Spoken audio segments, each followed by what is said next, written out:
All right, we're in the book of Job. This is lesson number 2 in this series. The book of Job, faithful living in times of crisis. So it's not a stretch to try to apply what we've been talking about in Job to our own lives and the situation that many of us are facing personally, and also, as a group, as a nation, as a country. If this isn't a time of crisis, I don't know what is. This lesson tonight, we're going to talk about the characters in the book of Job, as well as various ways of outlining this book for proper study.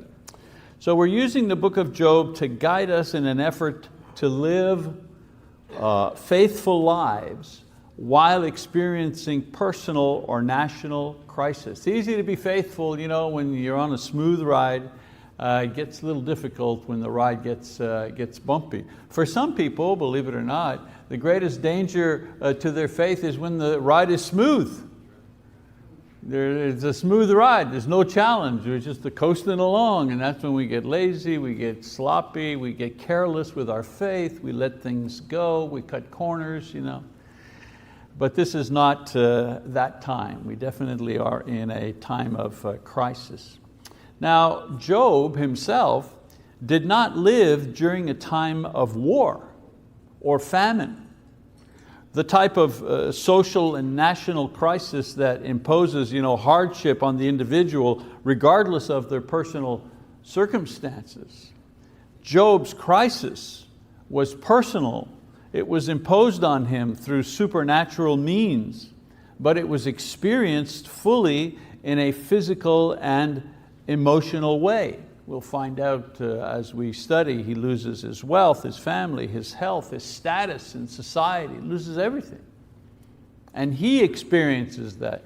Everything else around him just kept going on as normal. There was no war going on, but his life was the crisis.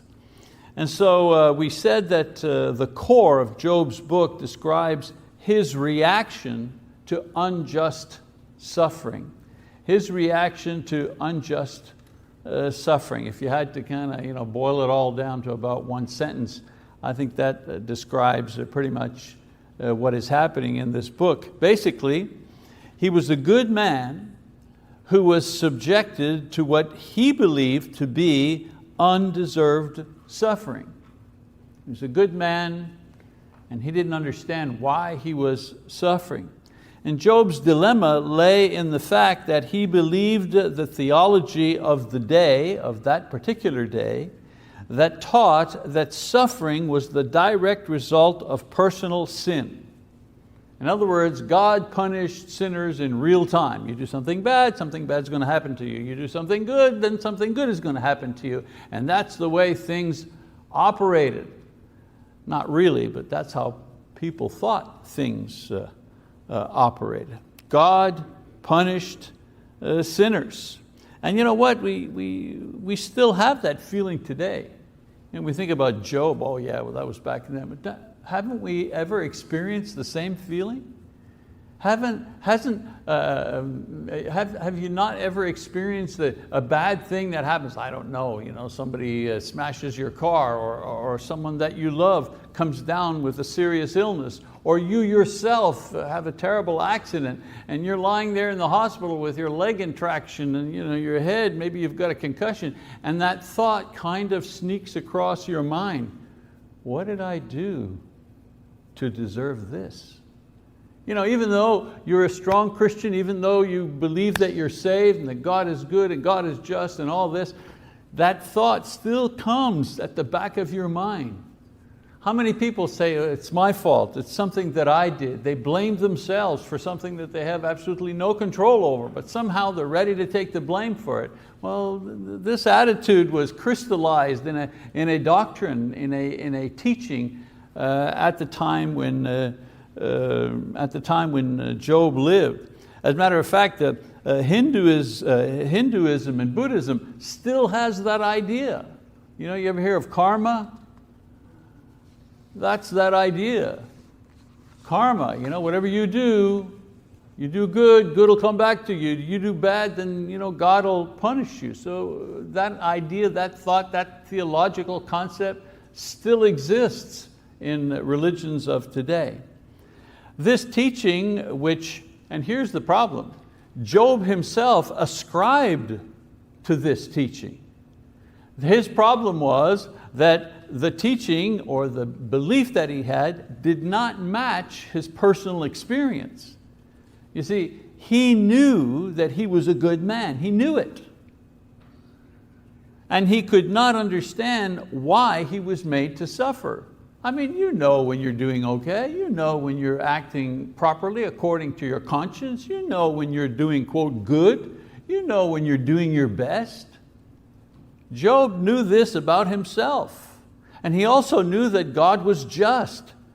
So he not only suffered, but he had no way to explain it, which added to the burden. You forget to turn off the stove and you leave, and the fire catches in your kitchen and it burns your house down. Well, you can say, well, how foolish of me. I should have checked, that was my fault. Yes, you can explain it. It's when you can't explain it, when you can't explain the suffering. And that was part of Job's dilemma. He couldn't explain what was happening to him. Add to this that his friends, each in turn, assumed that he was guilty of sin and had brought these calamities onto himself. And so Job experienced the loss of his final possession, and that was the respect and the sympathy of his friends during a time of extreme suffering. At least, that guy in the hospital with his leg up in traction and the bandages and the scrapes and cuts, at least his family is going to come and his friends will come by and say, oh, you poor guy, I'm really sorry that happened to you. Is there anything I can do to help? And don't worry, it'll all be okay. You get that kind of loving when something like that happens, but not Job. His friends come along and their only goal is to tell him that he is wrong, that you must have done something wrong. You talk like that to a little child sometimes, right? Something bad happens and you say, well, you must have done something wrong. Well, that was their attitude with him. You must have done something really terrible to have all of these bad things happen to you. And so with this summary in mind, we will examine the various characters in Job's story and perhaps an outline of the book that we will use in this study, but also a couple of other type of outlines so that you'll know that there's more than one way to chop up this particular material. All right, so it's good to have an outline, because with an outline, you can see both the big picture and the small picture at the same time. You always have your eye on your outline because you know where you're going as you study the book. So let's talk about the characters here. The book of Job could easily be staged as a play. When I read Job, in my mind's eye, I imagine this could be a play. I mean, there's no army scenes or battle scenes where you have armies. There's not a lot of movement. It's mostly dialogue between two individuals or more. So I can almost see it as a play. I'm even surprised they haven't made a play out of it. Maybe they have and I haven't noticed. But anyways, most of the action revolves around the dialogues between two main characters, either Job and God, and the dialogues that they have, God with the devil, and then at the end, God and Job, and then Job with his wife, and then Job with his three friends, and then a fourth friend that comes and chimes in his opinion near the end of the book. And of course, the book also includes Job's responses to his wife, to his friends, to God. So we begin with the main character, and the main character, of course, is Job himself. He was a wealthy patriarch with a large family who lived in the land of Uz, modern-day Saudi Arabia. Many think during the time of the patriarchs, We know, remember last week I said there's always this argument, was he a real person or not? How do we know? Well, I believe he is a figure of history, a true person, because he's mentioned along with Noah and Daniel in the book of Ezekiel. In Ezekiel chapter 14, it says, "Then the word of the Lord came to me, saying, Son of man, if a country sins against me by committing unfaithfulness, and I stretch out my hand against it, destroy its supply of bread, send famine against it, and cut off from both man and beast, even though these three men, Noah, Daniel, and Job, were in its midst, by their own righteousness, they could only deliver themselves, declares the Lord." And so he's mentioned as a person by one of the prophets. I think that's a very strong argument for the fact that he was not simply a story or a figure in history, but was an actual person. He was not an Israelite. No references in any way to key theological elements in the book, the law or covenant or promise or the temple or Yahweh. We know from the book he was blameless and upright. He was a man who feared God. He was a believer and a man who shunned evil. He had grown children, 7 sons and 3 daughters, nice big family. And his sons themselves were wealthy men who hosted lavish feasts, especially on their birthdays. And we'll learn more about Job's life and his character and his experience when we begin studying the text, and then we'll start that next week. Another character is Job's wife. She doesn't appear a lot, but she's an important character. Not much is said about her in the Bible as such. Some Jewish folklore gives her name as Sitis, S-I-T-I-S, which is a root word for Satan. I don't know if he knew that before he married her, but he found out later. These same sources claim that she died, and eventually Job married Dinah, who was Jacob's daughter. But none of this is supported by the scripture itself. Again, folklore, Jewish writings of the time, or afterwards talk about this. All the Bible records, however, is that at a certain point, she encourages her husband Job to kill himself in order to put an end to his suffering. And then she's no longer mentioned in the book. Another important individual mentioned is Satan, an angel referred to as a son of God here in this book. The term Satan only appears in 3 books in the Old Testament. Only 3 places he appears, 3 of the books. And the word means adversary. I think that's a good name for him, right? The adversary. Isn't he the adversary in our lives? Isn't he the one that keeps pushing back against all the good we try to do or the good we try to be? There's always that power pushing back on us. So that's his name, the adversary. He is able to exist and move in both the physical and the spiritual realm. He's also responsible for Job's suffering, as we will learn when we review his exchange with God regarding Job and Job's righteousness and Job's faith. Now the key to the story is that we know this. We have information as the reader, as do God and the devil, but this is never revealed to Job. So we know why Job is suffering. We know it right from the beginning. And of course God knows and Satan knows. But Job never finds out. Even when God appears to him at the end of the book, I think I mentioned this last week, it'd be like a good time. If I was writing the book, I'd say, now Job, just for your own information, to comfort you a little bit, to know that you didn't suffer for nothing, this is what really happened. There's no epilogue. Nowhere in the book does Job ever find out why these things happened to him, just that they did. And we'll talk about that at length as we go through the book. And then of course there are Job's friends. Now it was a custom, as it is still today, to visit and sit with and encourage and mourn with those who were ill or suffering hardships. Less today, people, they have a viewing for, between 7 and 8 on Friday, there'll be a viewing, Saturday there'll be a funeral, and that's it. I remember as a kid, however, not just for my own dad when he died, but for other relatives, I mean, the viewing would go on for a couple of days. My dad's funeral, the funeral parlor was open at 10 a.m. and it shut down at 10 o'clock at night.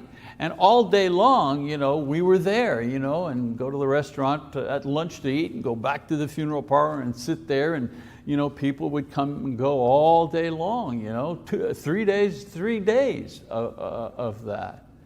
And so we did have more respect for the time of mourning than we do now. We're too busy to do that. And of course, we were under the false impression that when the funeral's over, so is the grieving. And that's usually the biggest mistake that people make.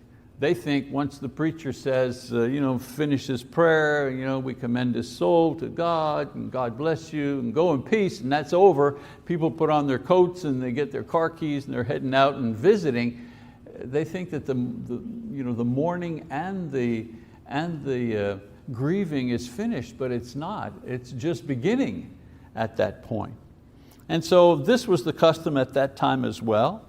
And due to the serious nature of Job's woes and condition, 3 of his friends come to sit and comfort him, or so we think at first. They come from the northwest of Arabia, and upon arriving, they simply remain silent out of respect for his great loss and suffering. They don't say a word. When they do begin to speak, however, we begin to see what kind of person each one of these men are. Now, one good note about them is that they came to say what they had to say to Job in person, and they didn't talk about him behind his back. Most of the time, this type of gossip tries to determine why the person is being punished. It's just the subject of gossip. Hey, did you hear about so-and-so? Yes, he left her. He, meaning the husband, left her alone with 2 little boys or something, or 3 girls or something like that. And people talk among themselves. I wonder what happened. I wonder what he did. I wonder what she did. And it's the subject of gossip. The misery of someone else, the heartache of someone else becomes simply a subject of discussion and gossip for other people. But in this case, these men travel a long distance to face Job and tell him to his face what they think. So I think that's one good thing about these guys. And so the 4 people involved, these men, 3 friends and an additional one. The first one is Eliphaz. Let me get the slide up, there we go. Eliphaz, his name means God is fine gold. God is fine gold. He was a descendant of Esau. We find out that he is old and devout, much more gracious than the other men. And some have referred to him as a mystic of that era. Okay? Today, how would you classify him? Today, people would say, well, he's a liberal. He's a kind of liberal-minded. Okay? Another character, Bildad. Uncertain source. I tried to find a source for his name, couldn't find anything. However, he was a descendant of Abraham and Keturah, Abraham's wife after the death of Sarah. He's been called a scholar or a traditionalist according to his speech. We see when we listen to him that he is less kind and sympathetic than Eliphaz in his comments to Job. And in the dialogue, Bildad, he stands for a rigid authoritarianism. Okay? Today we would say, well, he's a conservative. He would be the conservative one of the 3. And then there's Zophar. Zophar. I always like to say so far, so good in this lesson. Zophar, his name means a male goat. How'd you like that name? A male goat. and his style reflects his name. He is dogmatic, he is impetuous, he is intolerant, he was wise in his own eyes, he was unmoving, he was judgmental. Today we'd say, well, he's legalistic. That's pretty much how we describe him. I'm wrong, I'm right, you're wrong, and if you don't agree with me, well then you can't be part of me, because I know everything. And this Zophar was very much like that. And then we have Elihu. Elihu isn't part of the three. He was a kind of a bystander, minding his business and waiting to speak till the other ones spoke. He was the youngest of the four, and as I said, he waited until everyone spoke before he speaks. In his speeches, he doesn't actually add anything new to the arguments. However, he does rebuke the three and repeats their arguments and finishes by correcting two of Job's erroneous points. One, that God is unjust somehow. Job was floating this idea in his arguments that somehow God, the answer is God's made a mistake, He's unjust. No way this could be happening to me. And so it is left to Elihu to kind of correct him in that. And that God refuses to speak to Job. Job's, again, one of his arguments, one of his complaints was that God won't talk to me. I wish we could have a court here, a trial, and I'd get up there and I'd defend myself, and we'd see what God would say, but He just won't show up. He just won't talk to me. And of course, Elihu corrects Job in his thinking as far as God refusing to speak to him. Of course, we're going to examine these speeches more clearly as we review the text. The other character here, of course, is God Himself. He appears at the beginning with Satan, and then He appears at the end with Job. He does not appear to Job in order to comfort or to explain, but rather to reveal Himself more clearly to Job. Isn't that interesting? He doesn't appear, to, as I said before, to explain to Job, now don't get excited, this is what happened, and I had my reason. No. He simply appears to Job to give Job a glimpse of who God is. The idea being that being in God's presence is a transcendent experience that goes beyond explaining, beyond understanding, beyond comforting, beyond pain. Being in the presence of God eclipses every other feeling, every other thought. This is a little away from what we're talking about, but Lise and I often discuss the idea of heaven, and have you never had that discussion? Will we know each other in heaven? And what kind of relationship will we have in heaven? Will we remember stuff? Will we regret things that we've done? Will we be sorry that we don't see a certain person there? And the idea that we get from Job and other places, but especially in Job, is that being in the presence of God is an all-consuming experience. There's no room for remembering what happened on earth. There's no other consideration. Just being in the presence of God takes up all of what you have. Okay? And we see that when we get to that part. In the end, of course, Job gets to have a clearer, crisper vision of the true and living God, and this in itself is enough. It's more than enough. No need anymore for answers, no smoothing over of feelings. I have been in the presence of God, and now I exist on another plane. I'm on another plane. Okay? I'm no longer the same person as I was before. All right, so there's always a lot of possible outlines that can be used in the study of any of the books of the Bible.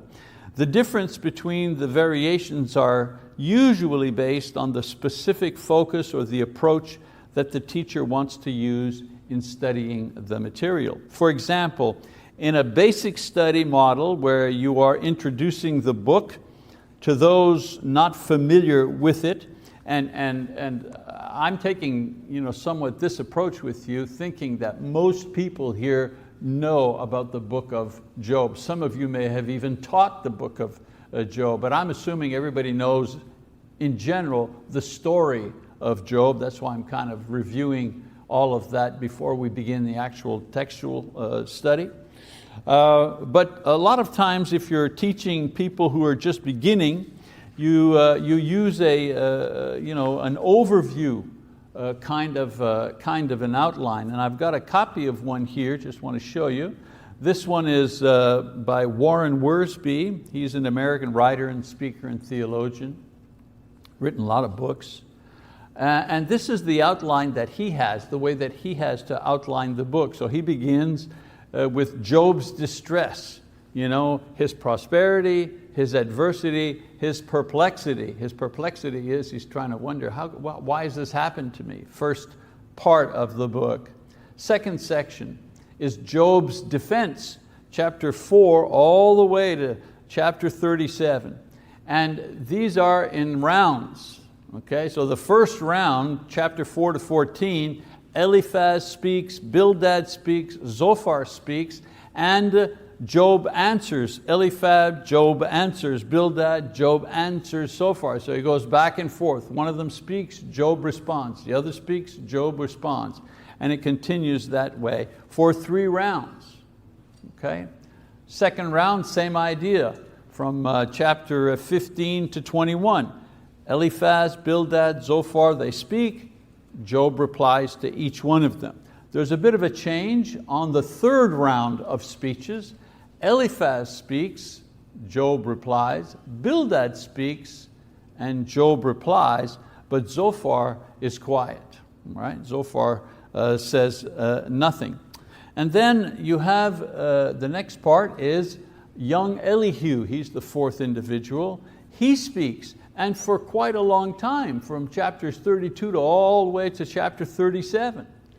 And a couple of things that he says, he contradicts Job's friends, he contradicts Job himself, and then at the end he proclaims God's justice, God's goodness, and God's mercy. In a sense, Elihu is trying to defend God, as if God needs defense, but he tries to defend God from the things that Job has said. And then the next section is Job's deliverance from chapter 38 to 42, and that's broken down into 2 sections. First section, God appears to Job, or God humbles Job, 38 to 42. And he does this by asking him questions that are too great for Job to answer, the questions that Job has no answers to. And then secondly, Job acknowledges his inability to understand. He repents at this point. And then the final section, God honors Job, chapter 42, where God rebukes the friends, the critics, and he restores the wealth of Job. In this outline, we can see in one glance a pretty detailed description of the events of this book in chronological order, and thus quickly become familiar with the story and the sequence of Job's story. Now, if you wanted a compressed version of this outline, you could say that the 3 main divisions of this book are as follows. Here's another outline, a compressed outline. Bang, three pieces. 1, Job's distress, chapters 1 to 3. 2, Job's defense, chapters 4 to 37. 3, Job's deliverance, chapter 38 to 42. I like these compressed outlines because it helps you to remember how the book is divided.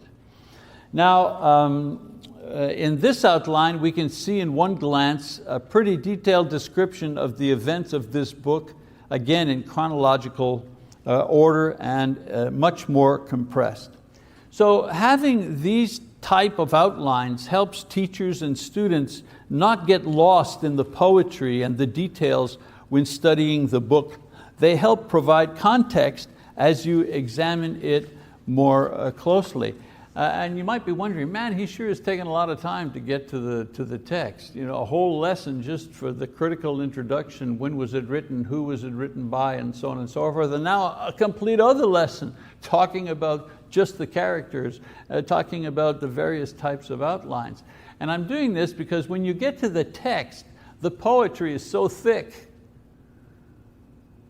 so repetitious in certain terms, that you get lost in the story because it kind of all sounds the same from chapter to chapter. Are they saying the same thing? And so when you have your eye on the outline, you can kind of stay with the author, you can stay with the story, you can stay with the lesson, all right?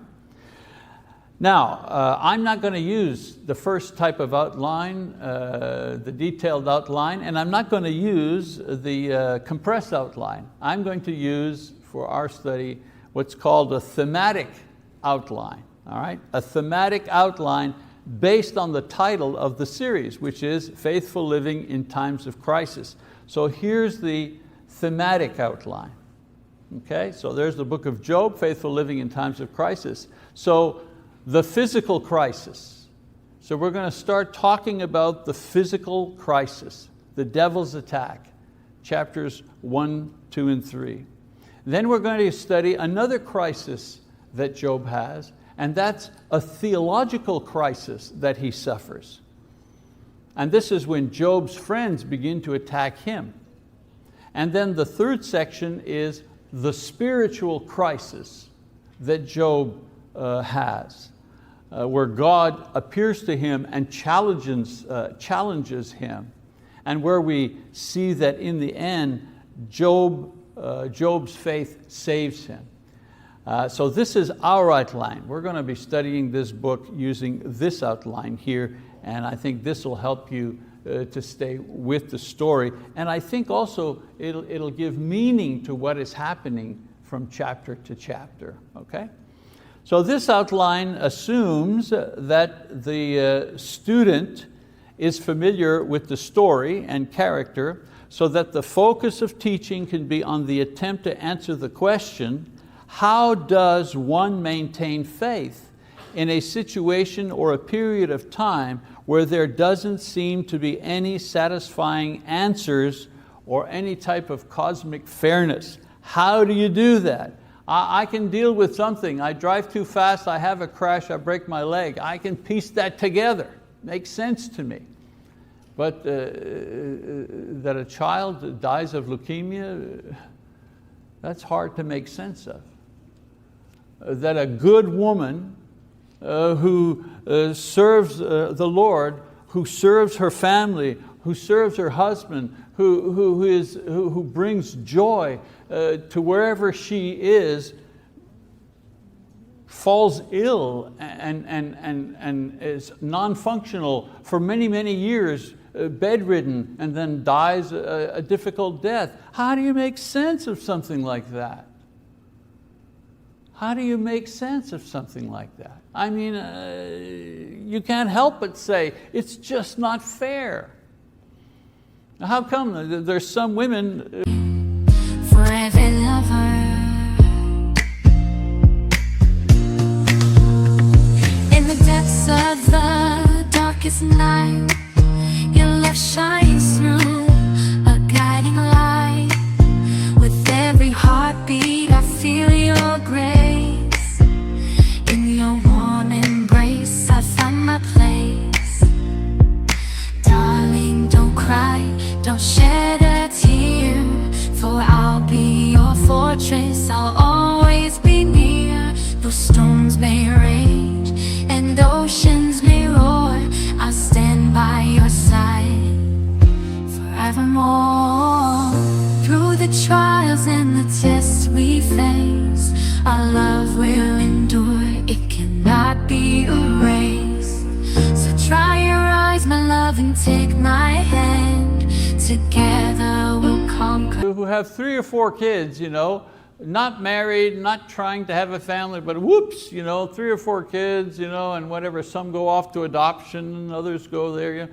And then there are these other women who would give anything to have a child and to raise that child in a Christian home and to give that child the best life that that child could have, but she can't have any babies.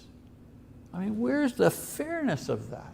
How does that work? How do you manage to maintain your faith? How do you manage to maintain the joy of your faith when you have to suffer that type of crisis in your life? And I think the book of Job will help us to grapple with these type of crises when they happen in our lives. All right, so in our next session, we're going to be looking at the text, hooray, of the book, and we're going to be using this particular outline and approach to familiarize ourselves with this book and answer that many other questions come up because of the book of Job. So I'm going to give you an assignment again, a reminder, to read Job chapter 1 to 3, and this time we'll actually begin with the text next week and make our way through to the end. All right, so that's the second introductory lesson to this book. That's it for tonight. Thank you very much for your attention.